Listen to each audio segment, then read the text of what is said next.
siempre aquí mis pies. Buenos días. Buenos días. Buenos días. Que el Señor les siga bendición a todos. Gracias a Dios que podemos estar reunidos hoy, 5 de mayo del año 2024. Gracias a Dios. ¿Sabía usted que ayer fue 4 de mayo? ¿Sí o no? Pues gracias. Están en clases. Pues acabo de decir que hoy es 5 de mayo. Ayer fue 4 de mayo. Y el día de ayer, ¿sabía usted que se celebra? Porque cada día celebran una cosa.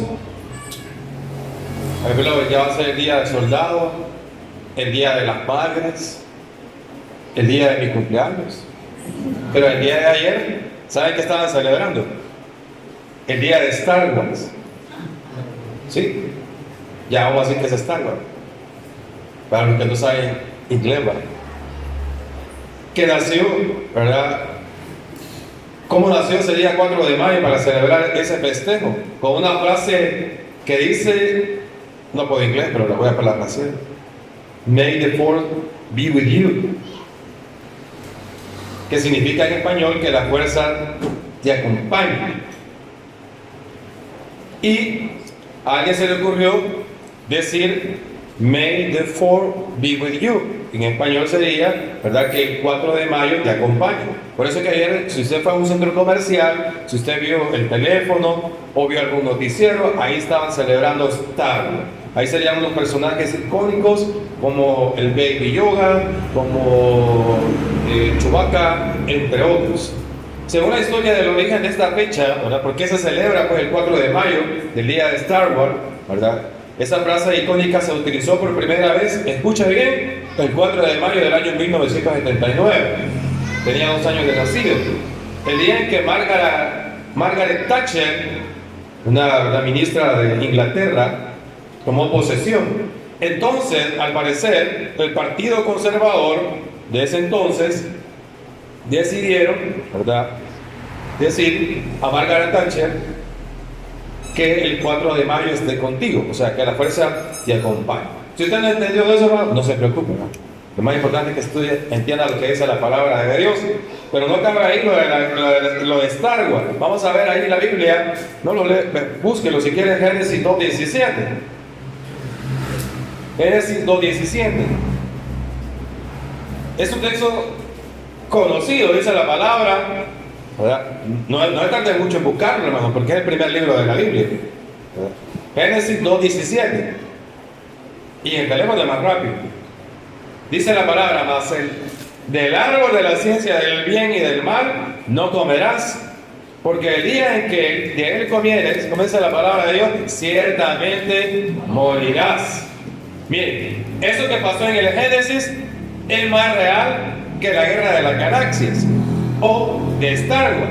No cabe duda, ¿verdad?, que la saga de la película Star Wars o la guerra de la galaxia ha sido uno de los proyectos más cinematográficos, más exitosos y revolucionarios que se ha mostrado a la audiencia a nivel mundial. Esta franquicia de fantasía, de películas, ¿verdad?, concebida por el cineasta estadounidense George Lucas en el año 1970, narra la historia de ficción, escucha bien, de un grupo de personajes que habitan en una lejana galaxia y que se ven rodeados por personajes que habitan en esa galaxia cósmica y, ¿verdad?, tienen que luchar con un elemento que se llama la fuerza, que es el lado luminoso, omnipresente, noble y bueno del cosmos, y que es usado por los Jedi para poder contrarrestar el lado oscuro empleado por los Sith, así se llama, siendo la fuerza oscura y tenebrosa que se manifiesta, ¿verdad?, en el odio, en el miedo, en la desesperación. Star Wars parece retratar, ¿verdad?, lo que la mayoría de culturas han retratado o han querido expresar, lo que es la lucha cósmica, y ahí viene lo que a nosotros corresponde en el lado de religioso, entre el bien y el mal. Si gran parte de las civilizaciones del mundo han retratado de alguna u otra forma, ¿verdad?, esta permanente purga entre el bien y el mal, será posible entonces que haya un relato común. Podemos saber la historia de este hecho de verdad, no de la ciencia ficción de Star Wars, sino de lo que es la lucha entre el bien, ¿verdad?, y lo que es el mal, como una fuente original. Punto número uno. Punto número uno. ¿Cuál es el origen de todo? Miren, cuando una canción se hace muy conocida y exitosa comercialmente, se suele, ¿verdad?, ser versionadas por otros cantantes en diferentes formatos. O sea, no sé si me logra comprender. Hay canciones que son populares y de repente que después la escucho a uno escuchando, ¿verdad?, en una canción famosa que me recuerda de los famosos Bookies. Después la estaban cantando un grupo boliviano, creo yo, ¿verdad?, en otra versión. Para que tenga la idea, el contexto de la lucha del bien y el mal, diferentes grupos religiosos también lo han tratado de hacer en versiones diferentes y pone, ¿verdad?, que el diablo no existe o el infierno no existe, como lo explicaban en la clase que tenían antes. Entonces, ¿dónde podemos nosotros encontrar la versión original de la lucha del bien y el mal? En la Biblia, ¿verdad? Y la Biblia nos muestra la versión original, auténtica de esa historia. Para eso hablábamos al principio. La Biblia señala que Dios ya estaba presente cuando, ¿verdad?, llegó la existencia de esta tierra. No lo busquen, se lo leo. Salmo 92 dice: antes que los montes fueran engendrados y nacieran la tierra y el mundo desde la eternidad, ya, ¿verdad?, estabas tú, oh Dios. O sea, Dios ha existido antes, ¿verdad?, de cualquier situación entre la lucha del bien y el mal. Ya estaba Dios. Por lo tanto, podemos afirmar que Dios es eterno, sin un principio y sin un final. Dios ha estado antes de todo y después de todo. Él es el creador soberano, un Dios cuya naturaleza, escucha bien la naturaleza de Dios. ¿Cuál es la naturaleza de Dios? Es el amor. Juan, en la primera carta, en el capítulo 4, en el versículo 8, dice, en la palabra de Dios, que el que no ama no ha conocido a Dios. Y ahí dice la frase bien bonita: porque Dios es amor. Me acuerdo de esa frase en los buses, ¿verdad?, en la ruta 12, que venían los planes de Rendero bajando por todo, ¿verdad? En el kilómetro 3,5 donde yo abordaba el bus de la ruta 12, me subía y me encontraba unas calcamonías, stickers le dicen algunos, y ahí decía: Dios es amor. Y esa frase la habían sacado del primer libro de Juan, capítulo 4, verso 8. ¿Cuál es la naturaleza de Dios? Es que Dios es amor. ¿Está de acuerdo usted conmigo eso? La palabra lo aprueba. Amén. Una forma en que Dios revela su amor, mire bien, una forma en que Dios revela su amor es bien bonita. Él que ha formado a sus criaturas con un principio fundamental. ¿Y cuál es ese principio fundamental? Libertad.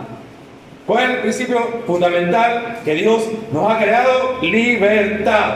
¿Qué significa libertad? Que Dios no obliga a sus hijos o los programa mecánicamente para que le amen. O sea, Él desea que el amor que nosotros le tributemos sea dado en completa libertad. O sea, Dios no quiere aquí nadie obligado. Dios no programa a alguien, ¿verdad?, porque dice, ¿verdad?, ¿y por qué existe, ¿verdad?, tanto sufrimiento? Dios no programa, ¿verdad?, algo, porque nos da la palabra. ¿Cuál era la palabra que dije yo? Libertad. Diga conmigo: libertad. Libertad. Gracias, hermano, gracias. Es para ver si no están dormidos, ¿verdad? Gracias. Cuando Dios creó a los ángeles, les hizo con ese mismo principio: libertad. Y Dios creó a los ángeles y les dio esa libertad. Pero uno de ellos, llamado Lucero o llamado Lucifer, un querubín protector, miren bien, haciendo uso de su libertad, de su libre albedrío, decidió usar esa libertad para rebelarse contra Dios.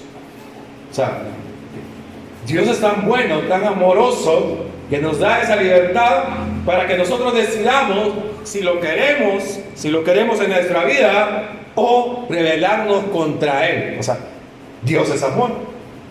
Dios es amor. Quizás no entendamos la profundidad que qué pasó en el corazón de ese ser angelical, y solo podemos leer lo que la Biblia nos dice, cómo era antes ese ser angelical, cuál era la causa de su rebelión y cuáles fueron las consecuencias.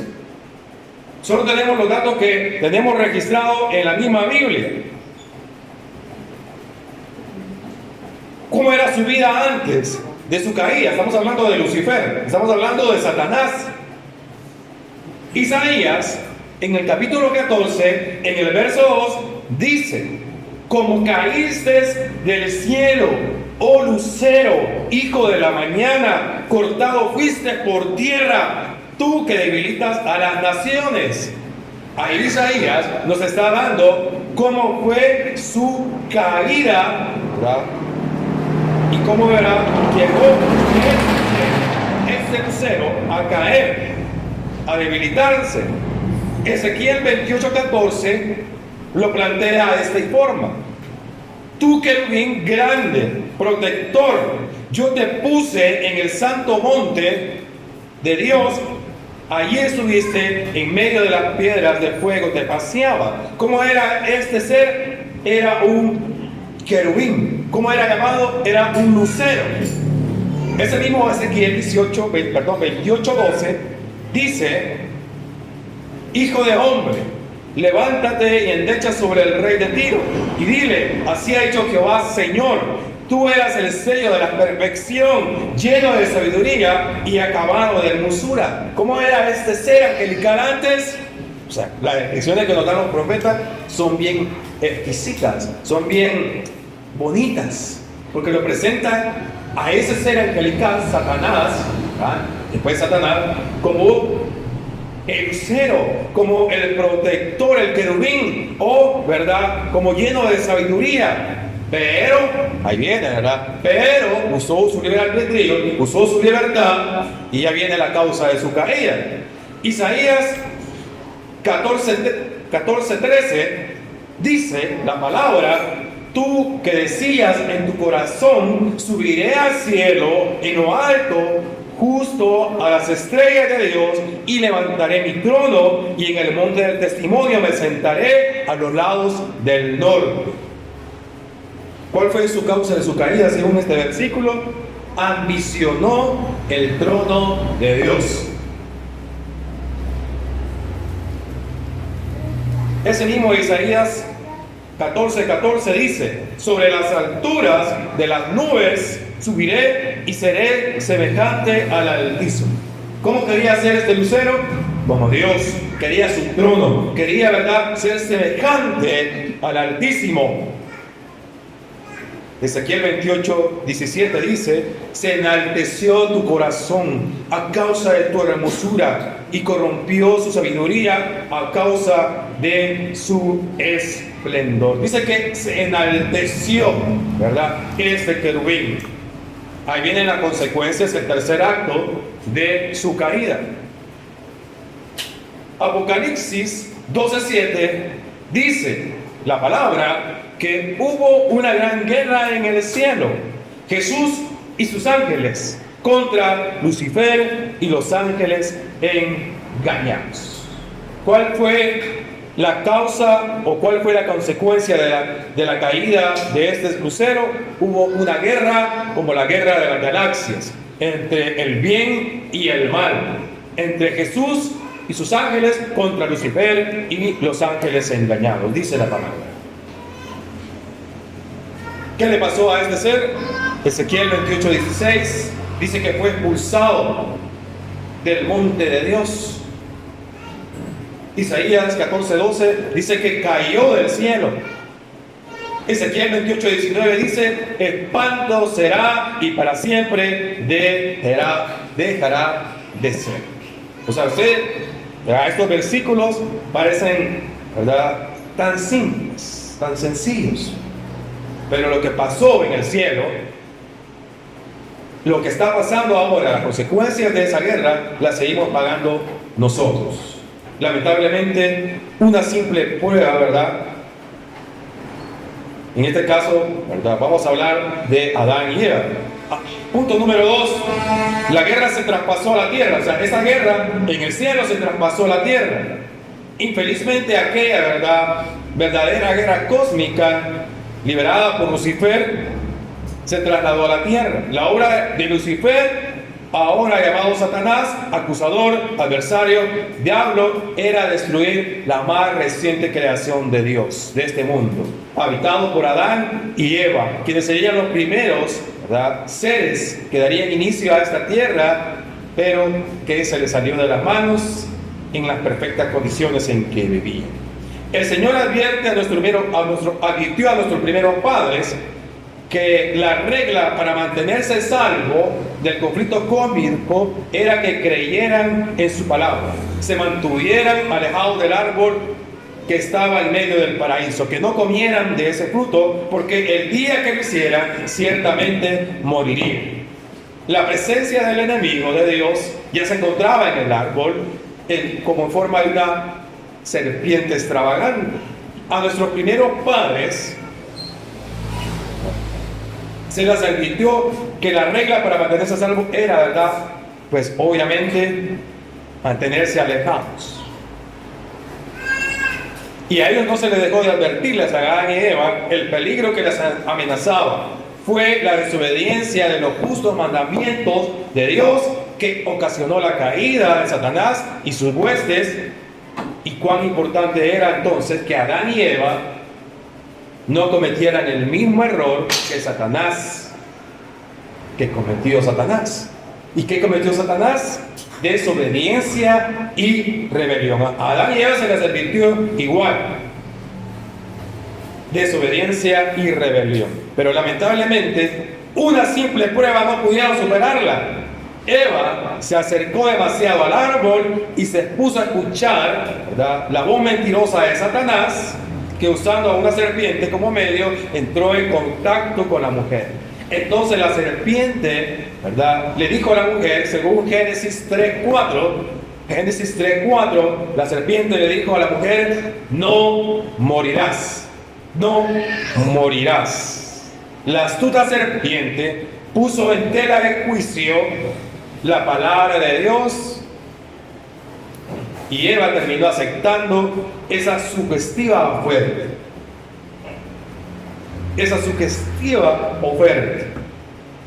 Dios sabe que el día en que ustedes coman de él, le dijo Satanás, se les abrirán los ojos y serán como Dios, conocedores del bien y el mal, según Génesis 3:5.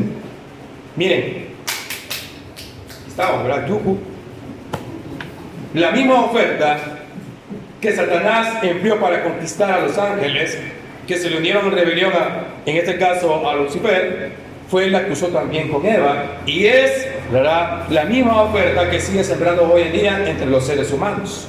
¿Cuál es? Sembrar la duda respecto a la palabra de Dios, haciéndole creer que Dios le mintió. Dios dijo que no morirían si comían del fruto, y Satanás les aseguró que no morirían. ¿Cuál es la estrategia de Satanás? Cautivar, con una propuesta que les haría tan poderosos como el mismo Dios, alcanzando el mismo nivel de sabiduría y de inteligencia.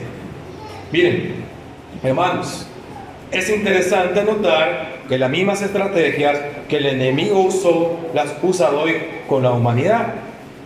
Los hace sentir inconformes de lo que son. O sea, las personas no están a gusto con lo que son. Y si están buscando nueva filosofía, están buscando nueva, conocimiento, están buscando, nuevos placeres. ¿Cuál es la estrategia del enemigo, que usa él? Sentirnos inconformes. No estamos a gusto. Es que ahí en Candelaria, ay, aburrida las alabanzas. Ay, que ahí en Candelaria el predicador, sinceramente, no, aquí en Candelaria, fíjense que no están estos programas, que en la otra iglesia las estrategias de Satanás son las mismas, pero los problemas es que nosotros seguimos cayendo en esas mismas estrategias. Nos hacen sentir inconformes, no estamos de gusto. Ay, qué calor. Si calor hace, hermano, miren, yo estoy sudando. O sea, ay, que fíjense que el café le faltó azúcar. Hay gente que se pelea hasta por las cortinas de la iglesia. Satanás busca, vernos la inconformidad.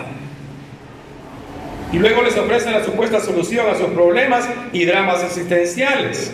¿Cuántas veces Satanás No presenta los vicios de hoy, como el alcoholismo, como las drogas, como la ambición de poder, de dinero, el sexo ilícito, como una vía de supuesta libertad y placer, cuando en el fondo sabemos que todo eso, ¿verdad?, es una simple bomba de tiempo, que puede, ¿verdad?, estallar en nuestras manos, miren, y hacernos infelices, destruyéndonos a nosotros mismos, pero destruyendo también a los seres que amamos. O sea, el problema es que nosotros aquí en Occidente usan esa frase en Panamá, que en El Salvador, bobitos dicen aquí. Bueno, por lo menos yo aquí he escuchado más esa frase. Somos tan bobitos los seres humanos que caemos en la misma trampa de Satanás. La misma trampa. Sin embargo, tristemente, ¿verdad?, millones hoy hacen lo mismo que Eva. Un mal negocio, un intercambio absurdo de libertad por esclavitud. Satanás le dice que van a ser libres, pero ellos no sabían, ¿verdad?, que al romper esa libertad iban a caer en esclavitud. Adán y Eva perdieron el derecho de vivir una vida llena de felicidad, de salud, de amor, ¿verdad?, de completa libertad, y ahora iban a vivir en un mundo que trastornó debido a su desobediencia y su pecado. La palabra de Dios dice: y al hombre le dijo, por cuanto obedeciste a la voz de la mujer y comiste del árbol que te mandé, diciendo, no comerás de él, maldita será la tierra por tu causa, con dolor comerás de toda ella los días de tu vida, espinos y cardos producirá, y comerás plantas del campo, con el sudor de tu rostro comerás el pan hasta que vuelvas a la tierra, porque de ella fuiste tomado, pues polvo eres y al polvo volverás, dice Génesis 3, 17 al 19. Miren, hermano, no todo es mala noticia. Y aquí viene el tercer punto. Hay una promesa de liberación en todo esto.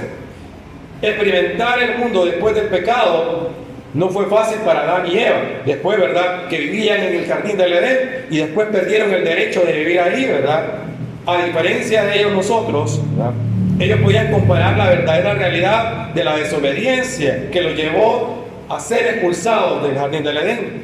Con humildad y tristeza se despidieron de su bello hogar, el paraíso, Adán y Eva, y fueron a morar a la tierra, sobre la cual descansaba la maldición, porque ya lo dije en el versículo anterior, y fueron a morar a la tierra llena de pecado. La atmósfera de la temperatura era tan suave y tan uniforme antes, ¿verdad?, que ahora ellos iban a experimentar hasta los cambios de la temperatura de ese momento, y misericordiosamente el Señor les proveyó vestidos de piel, porque, ¿verdad?, estaban desnudos, se les abrió el conocimiento, y para proteger, ¿verdad?, esa desnudez, Dios iba a hacer algo, ¿verdad?, que ya les voy a adelantar.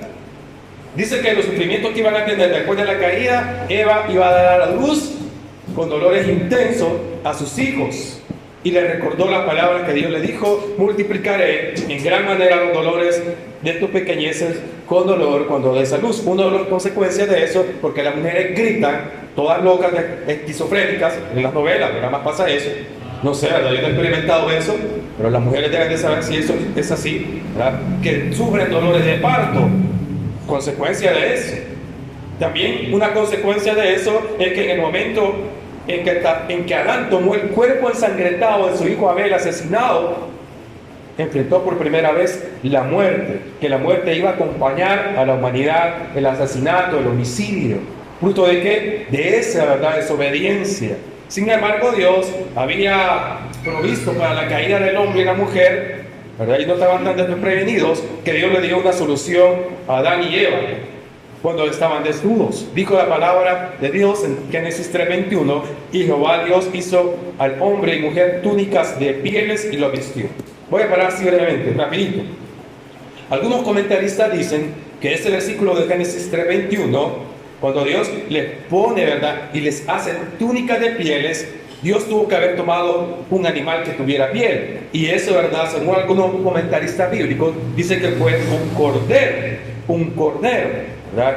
Y, ¿verdad?, ese, ¿verdad?, sacrificio de ese animal para poder cubrir a Adán y para poder cubrir a Eva con esas pieles es un simbolismo de lo que haría Jesús al venir a este mundo como cordero, ¿verdad? Iba a ser sacrificado para que nosotros, ¿verdad?, pudiéramos ser salvados, ¿verdad?, ser revestidos y son ese tipo de simbolismo.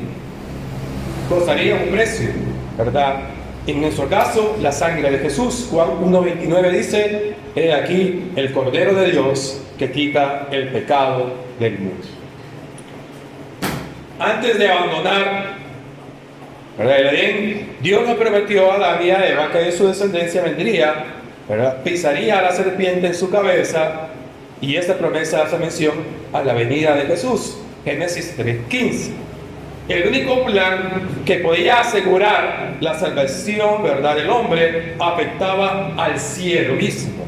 Los ángeles no podían regocijarse mientras Cristo les explicaba el plan de redención, pues, ¿verdad?, esto, ¿verdad?, le iba a costar a Jesús la salvación nuestra, ¿verdad? Iba a dejar su mundo en el cielo, en este caso Jesús, lleno de paz, lleno de amor, lleno de gozo, lleno de gloria, ¿verdad?, por la degradación de la tierra. O sea, Jesús iba a degradar, iba a estar en un puesto tan alto como estaba en el cielo, dejar ese puesto, y se iba a degradar a venir a estar con la humanidad en esta tierra. Esto, ¿verdad?, el sacrificio de Jesús se interpondría entre el pecador y la pena del pecado. El problema es que pocos están dispuestos a recibir a Jesús y pocos están dispuestos a humillarse. Punto número 4. Miren, la cosa de la guerra de las galaxias es ficción, pero la guerra espiritual no es ficción. En las películas se puede arreglar todo, pero, ¿verdad?, en esta historia real del bien y el mal, sí hay consecuencias, buenas para los que obedecen y malas para los que no obedecen. Pero no todo tiene que terminar tan mal. Aunque la historia de cómo se originó este conflicto es dramática, pues estamos hablando del diablo en el cielo, del principio con Adán, es de verdad conflicto dramático lleno de escenas intensas y dolorosas. Dios tiene todavía el control sobre esta guerra. Nosotros vivimos bajo los daños colaterales que llegan a nosotros a consecuencia de la desobediencia de Adán y Eva. Pero al mismo tiempo podemos acudir al plan de rescate que Dios tiene y que pagó, ¿verdad?, con su Hijo al morir por nosotros, tomando nuestro lugar y pagando nuestros pecados. Una vez más, estamos frente a un nuevo trato. Dios desea que vayamos a Él tal y como estamos, porque Él ha prometido perdonar nuestros pecados y limpiarnos de toda maldad. O sea, a pesar de todo, Dios nos sigue dando oportunidades a nosotros, ¿verdad?, y nos da ese trato y quiere que vayamos a Él. No importa cómo estemos manchados de los pecados que nosotros hayamos hecho, de los pecados ocultos que tengamos, de toda la clase de inmundicia que nosotros podamos haber tenido, Dios quiere todavía limpiar al ser humano. Y le está dando una oportunidad a todos aquellos que no lo han hecho y a todos aquellos que ya lo hemos hecho, pero que seguimos deslizándonos. Dios nos da esa oportunidad. No tenemos por qué pensar que nunca más vamos a volver al Edén. Dios hace promesa que hay un lugar preparado en el cielo, listo, ¿verdad?, para nosotros. Mi amigo, mi hermano, el rescate ya está pagado. El enemigo tiene sus días contados. Sin embargo, necesitamos tomar una posición frente, ¿verdad?, a este escenario bélico espiritual. Aquí no existe la neutralidad de esta batalla cósmica. O sea, me voy a quedar en medio yo. ¿Verdad? Hay que sacar en esto con esto y yo me voy a quedar aquí en medio. No, nada. Aquí, ¿verdad?, estamos nosotros en este escenario bélico y no podemos tomar una neutralidad en esta batalla. O somos tibios o somos calientes, o somos fríos, dice Apocalipsis. La oferta de Dios sigue para usted el día de hoy, para los que todavía no han decidido. Cree en el Señor Jesucristo, dice la palabra, y serás salvo tú y tu casa. Hechos 16:31. Creer no solamente es aceptar a Dios, que Dios existe, Es más que eso, confiar en Dios y su palabra es establecer una relación de amor con Él. Creer, ¿verdad? Es saber que Dios te va a recibir y te vestirá con su perdón, con su justicia y con su amor. Creer también es tomar las decisiones. Jesús dijo, el que creyere y fuere bautizado, ese será salvo. Aceptar la oferta de salvación y la posibilidad de vivir nuevamente y eternamente cuando Jesús regrese requiere un paso de fe. Es necesario nacer de nuevo, entregar la vida a Jesucristo para el perdón de pecados y el nacimiento, ¿verdad?, a una nueva vida. Pregunto,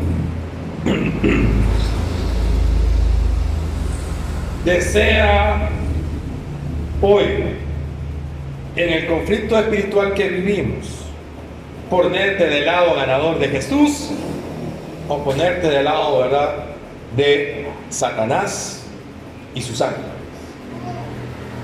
Pregunto, ¿decide hoy usted ser bautizado para el perdón de sus pecados y entrar a una nueva vida de libertad y de victoria sobre el pecado? Esa es su decisión. Oramos, amigos. Padre nuestro, te damos las gracias por tu palabra. Gracias, oh Dios, por estos ejemplos bíblicos. A veces no dimensionamos esta guerra espiritual, oh Dios, este conflicto, y nos hacemos a un lado. Permite, oh Padre, en el nombre de Jesús, que pueda tocar la vida de todos aquellos que necesitan, oh Dios, que el perdón de pecados, que necesitan tener una relación personal, oh Dios, con usted. Oramos por ellos, para que no retarden, oh Dios, esa decisión. Pero también oramos por aquellos que un día decidimos entregar nuestra vida, pero que también hemos fallado. Hemos hecho cosas que no tendríamos que haber hecho, que nos hemos contaminado, nos hemos ensuciado, pero que usted nos ha dado la oportunidad de arrepentirnos y de que Jesús abogue por nosotros. Padre, gracias por tu palabra. Oramos dando gracias en el nombre de Jesús. Amén y amén. Ánimo, fuerza y bendiciones totales, amigos.